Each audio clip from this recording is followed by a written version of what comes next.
Welcome back to another episode of Chrysalis Collective, the podcast. I'm Alexis Ramirez. I'm Savannah Taylor. And today we're talking about queerness and spirituality. I feel like for a big one. Yeah, for so long, people would not put those two things together. Well, because when you would think about spirituality, you would think about like Judeo-Christian traditions, and like that queerness is not a naturally like where your mind goes, but that when you look back across history and you look at indigenous spirituality, that's exactly where my brain went. And even just the idea of cosmic spirituality, it becomes so natural that queerness is just that is queerness, and that queerness is a part of that spirituality. And I'm thinking specifically about the Muxés in Oaxaca and Mexico. They are very sacred and an integral part of the community. They'll initiate like spiritual events and ceremonies, like they are integral to the spiritual fabric of the culture. Like that's the space that they hold, because they aren't within the binary, they're beyond it, and they can be in multiple energies at once. Like that is a very spiritual position to hold. Yeah, absolutely. To be able to love and transcend kind of what the binaries of what we have put into place, and that like just to be able to have a fluid understanding of self too, is a very queer thing. And I feel like for me, the more I have journeyed in spirituality, the more journeying within my queerness has happened, and the more I have journeyed within my queerness, the more spiritual I have become, because I do feel like this balance of the spectrum, of the masculine and the feminine, and realizing like this isn't like two opposing parts. This is the same thing, and these things are on a loop and a spiral, and that it's we are folding in on ourselves continuously, and that we are embodying parts of this spectrum and this spiral at all different parts of our life. And so like we are fluid, just who we are, and outside of sex and sexuality. And so I feel like spirituality is very, very queer. Oh, for sure. It's energy. Yeah. Like at the end of the day, it boils down to that simple of a word. Like everything is energy. No matter what form or what way it manifests, it's so much more than the binary and the boxes that we put it into. I hold a lot of different types of energies. You hold a lot of different types of energies. Whatever's more dominant at any given time, that gets the space, right? But it doesn't mean that we have to flow specifically in any kind of way or capacity because I'm more feminine presenting, or I am bisexual specifically. Like if you're trans, or if you're lesbian, or if you're gay, or if you're asexual, non-binary, all of it, your energy is just specific to you. And that's really what queerness is all about. Like it's this huge umbrella of however you show up in whatever way your energy presents itself in the body that you're manifesting in. That's beautiful, and it's accepted and valid. Unique, there is space for each of the creations, under the sun and in the universe, that like me and you and everybody, like we are all iterations of the same source energy, and we are all taking up space that has equal value. And so because you exist, you are real, and because you are real, you exist, and everything about your identity exists within the framework that like anything exists, anything is possible, and that no one reality is greater than the other or is more right than the other, that we are all, in our own unique kind of universe getting to create what it means to be human. Yeah. Because we're all sharing, that same experience, and it's very spiritual, and I feel like there is something very, very spiritual and unique about just like sapphic love as well. That like even outside of sex, that like sapphic love, the love like of the feminine, is so powerful because like you're when it's two people together, like even just the work that we do, you are automatically and intimately brought into this space where like you're really sitting in the presence of just the life force and the creativity force of the womb, and of what it means to embody that. Yeah, I'm just thinking about my own relationship and like being able to be soft and held in that way, and really like surrendering and feeling safe enough to like be in that space. And also for my partner, although they are more masculine, like allowing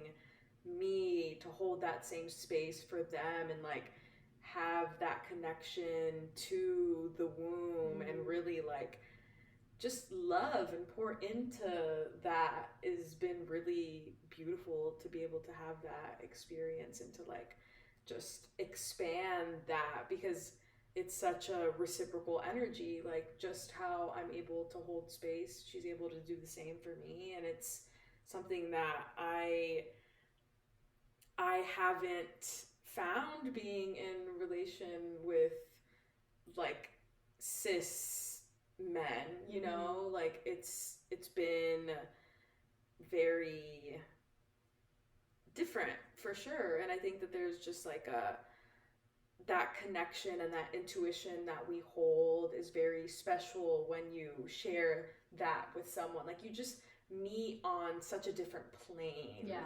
That's really what it feels like. Definitely. And I always have felt so appreciative to my partner for like giving me the space to really embody that energy and like whatever it needs to look like for me, because it does feel like such a vital part of myself and of self, when this is a part of your identity, that you feel like you need to be just in communion, with that, and really have a relationship with that part of yourself and with other people. And so it's really beautiful, and it is really transcendent. And so yeah, I love it. I get that. I'm just thinking specifically about the heart space too, because that's really where love pours out from. And I think that queer people have a very beautiful ability to like have that energy flow with them. Like there's just such a liberating energy when you're around a lot of queer people, like that amplification of just love and lightness and a lot of like just freedom. Like that's really what it feels like to be able to be in those kinds of spaces. And I've been really just, it's like it's unparalleled to get a bunch of queer people in one room and just like be ourselves, Yeah, because it's just like what we talked about on the last episode with abundance and matching the energy of abundance. And so like when you're in a space with other people who are so deeply living in their truth and have an understanding that love should be this liberating, this beautiful thing, like not, the way we're taught about love under the patriarchy and the way we're taught about love in neoliberal capitalism and all of these systems that we live in, love is very, very like controlled, and like there's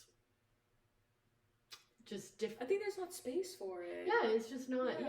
And it's supposed to fit within like what society finds productive about love. And so like that's why you have, you know, a guy and a girl like who make this nuclear family and like create more, you know, a generation of workers for everybody. And it's whole propaganda. But like I, you know, wonder, like, would want to ask people, like, are you really sure you're straight? Or have you just been, like, so socially conditioned to think that this is normal? You know? Compulsive heteronormativity. Yeah, and heteronormativity, like, running through genetics, you know, being told, like, this is who we are, this is what we do, this is what sex is, this is how you make babies, and, like, this is the identity to embody. That's been passed down through generations. Has anybody ever told you, like, hey, maybe none of that even exists? You know, maybe all of these systems, like, what we have just come up with them. We've just decided one day that these are working for some very specific types of people, but under what truth? And under what an understanding of truth, you know? And so that's why I'm like, you know, would anybody be anything? Yeah, I'm like, tell me more about the intersection of capitalism and heteronormativity. Ooh. I feel like that's well, yeah. I mean, because very specific. Well, sure. I mean, not only I would say for the creation of more laborers, but capitalism has hand in hand with the white patriarchy has just massively benefited from the unpaid labor of the female body. And that if we can entrap it and connect it to a man and we can continue to get it pregnant, we can control it, because we'll also have, you know, created these systems of birth and of forced birth, you know. I was gonna say like reproduction, but no, it's forced birth. You know, we'll create all of these systems to force you into having a baby. And by the way, we're gonna make it really, really dangerous to have a baby. Not because having a baby is inherently dangerous, but because we don't want you to be... Well, because we want to profit off of it. We want to profit off of it, and we want you to be quiet and controlled and still in bed while you're doing it. And so, you know, I think that look at who is profiting from women being with men, and it's not women. Yeah, I'm also thinking about the whole rainbow washing thing that happens around this time of year. Target. Yes, I love the memes, and it's like Pride brought to you by Lockheed Martin and Shell, and it's great. Yeah, it's really nice to see us see right through it. Sure. Like, as queer people, that's not, like, y'all didn't give a single fuck about anything we had to say, anything, you know, our 2 cents, our well-being up until this month, and it's just all for show. And because you can't, it's all intersectional too, because like you can't go put up a rainbow flag and then also go be creating, you know, the weapons that are like destroying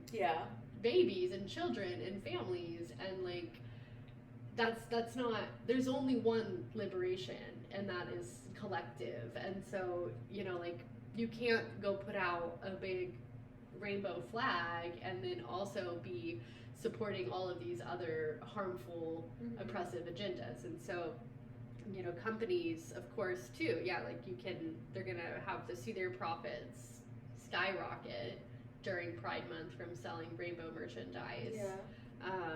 But what are they actually doing for the lives of queer people, marginalized people? It's not spiritual. It's not spiritual. Profit, capitalism. It's bad vibes. Not with it. I really rather not. Yeah. So I will buy my rainbow things in not logo form. Yeah, or thrift stuff. These are like, everything is thrifted. Thrifted, for sure. I have gone from a point where I used to have very colorful wardrobe to essentially just all black. I'm like looking through, like, what do I have that is like, this is I'm like such a colorful you dresser. Are. I know you are.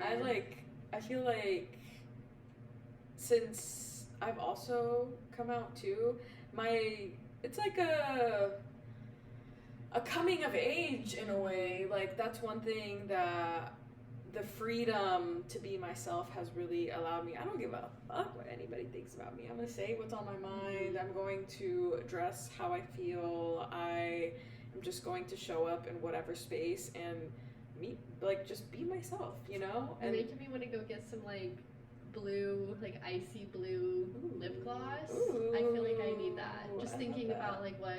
Like, yeah, and you know what's funny? I actually do my makeup more like.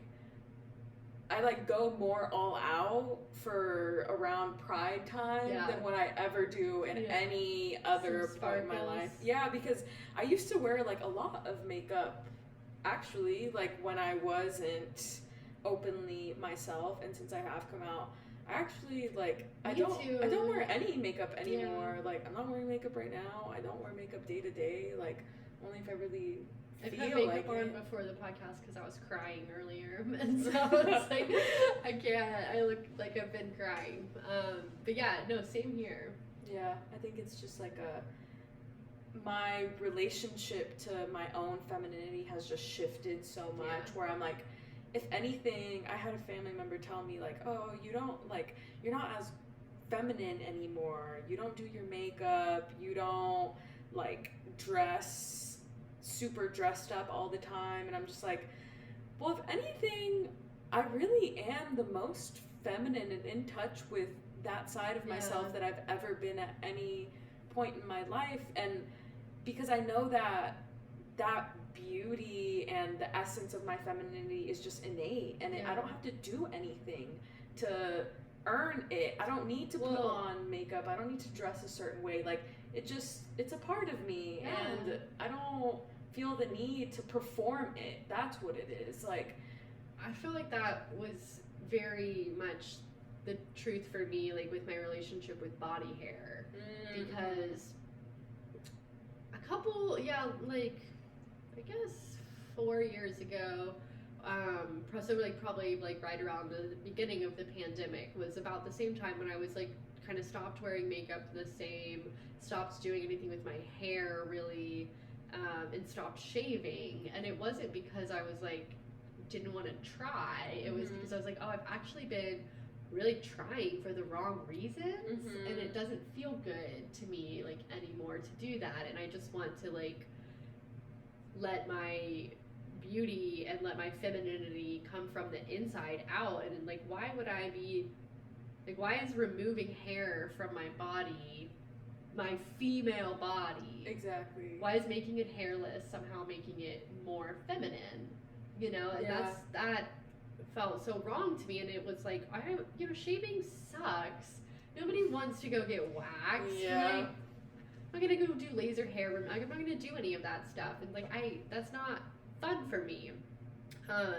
If you do like to remove your body hair, then that's great. Good on you. But for me, I was just like, what? Well, it's been a journey for sure. Yeah. Like, I went through a phase where I just let everything grow and was like, I'm just gonna see how I feel. Yeah. Like, what is my relationship to it now? And then I just feel like my armpits are really sensitive, so if I grow too much hair, it's like just super wiry and like uncomfortable. Well, and everybody's body is different. Yeah, my hair grows really, really slowly, and so I was like, why am I shaving every day? Yeah. When I let my leg hairs grow like however. I never shave my legs. Yeah, my kids look at me and they're like, you are a Sasquatch. Like, what? What are you? And I'm like, I am your mother, and this will be your body. Yeah, you'll start growing hair at some point.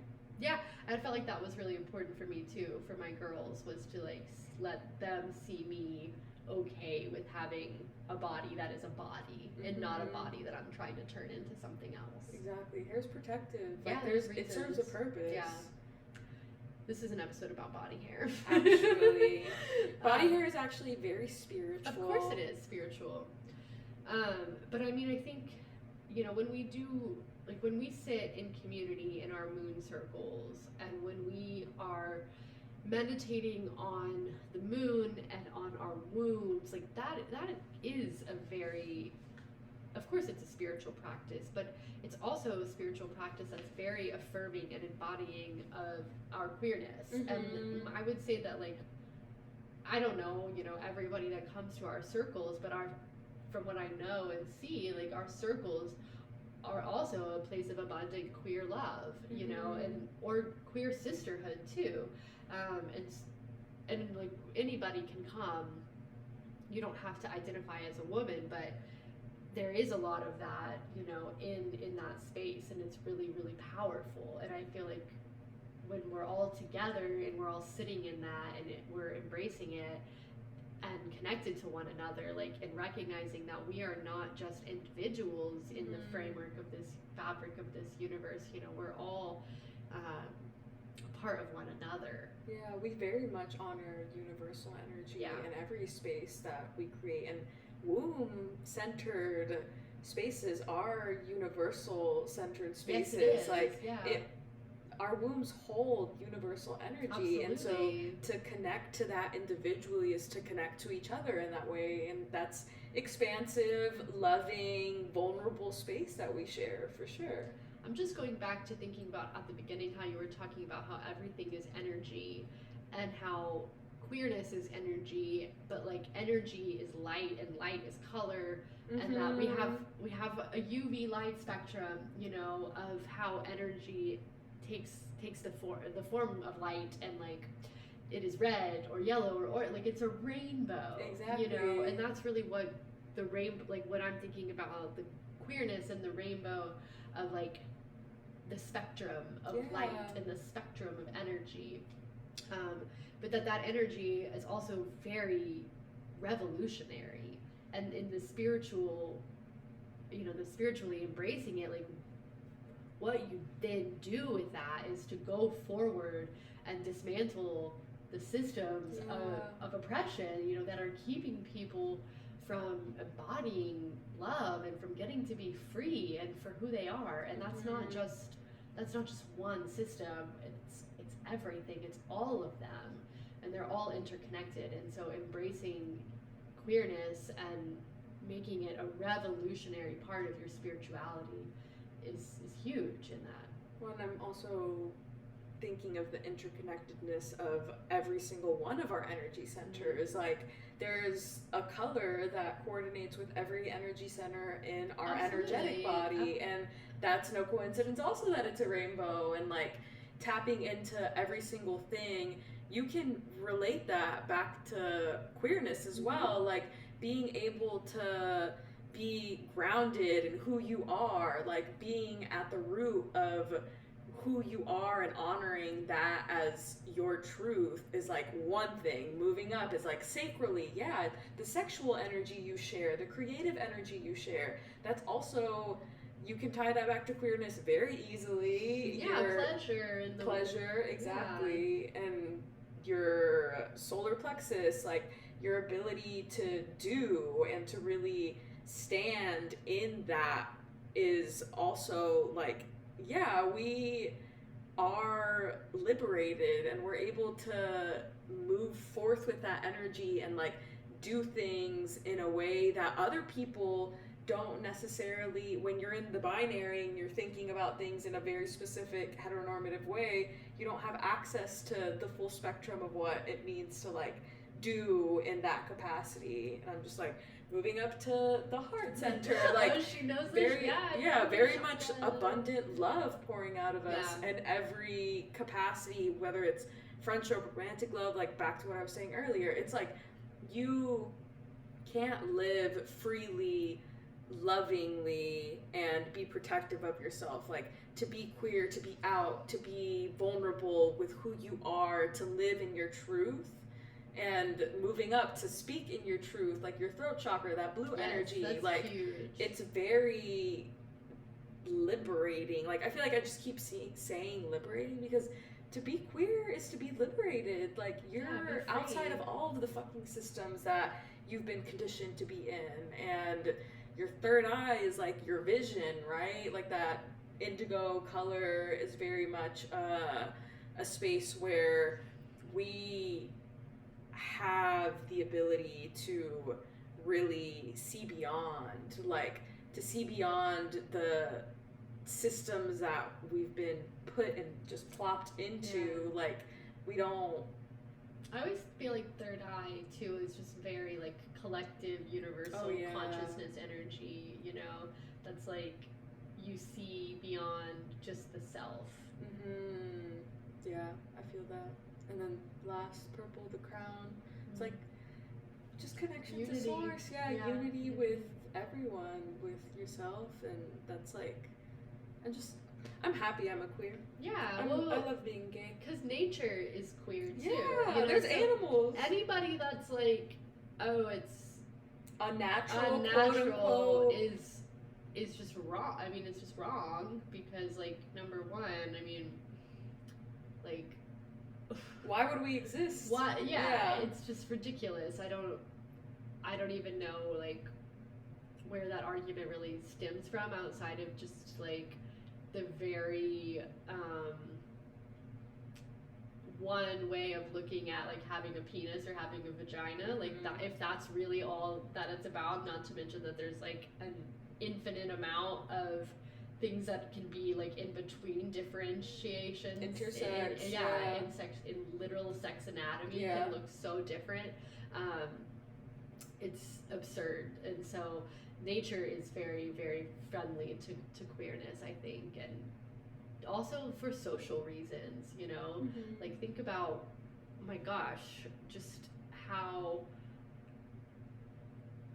groups of women, non-married women, like I was thinking about like in Greek mythology, like the priestesses in the temple of Artemis, like Artemis being the goddess, and the goddess of like unmarried women specifically, but like how powerful the priestess of Artemis were, and they were not going to be mothers, they were not going to be married women, and so like what power is held in taking away, you know, from like anything women can do where they're not in like giving power to a man, you know, is revolutionary, and so it should be something that is just like,